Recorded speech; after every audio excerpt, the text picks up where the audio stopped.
నమస్తే మెట్రో ఉదయం న్యూస్ కి స్వాగతం. గుంటూరు జిల్లా తాడేపల్లి మండలం సీతానగరంలోని విజయ కీలాద్రిపై వెలసిన శ్రీ మధ్వీరాంజనేయ స్వామి మరియు శ్రీ సీతా సమేత కోదండరామస్వామి వార్ల వార్షిక బ్రహ్మోత్సవాలు చైత్ర శుద్ధ ఏకాదశి ఆదివారం సందర్భంగా దేవస్థానంలో శాస్త్రోక్తంగా వివిధ వైదిక కార్యక్రమాలను నిర్వహించారు. ఉదయం నిత్య అర్చన, నిత్య హోమ హరణాదులు నిర్వహించారు. అనంతరం చూర్ణోత్సవం, వసంతోత్సవం మరియు అవబృందోత్సవం అత్యంత భక్తి శ్రద్ధలతో జరిగాయి. ఉత్సవాల్లో భాగంగా కృష్ణా నదిలో నిర్వహించిన చక్ర స్నానంలో భక్తులు విశేష సంఖ్యలో పాల్గొని పుణ్య స్నానాలు ఆచరించారు.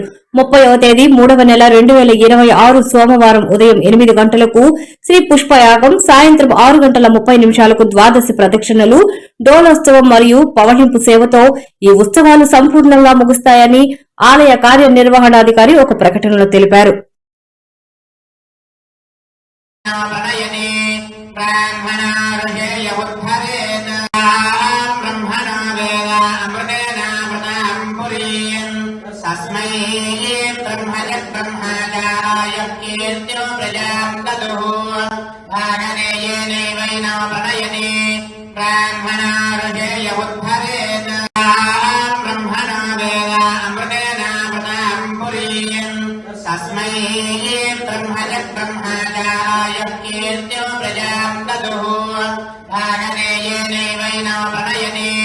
ब्रह्मणा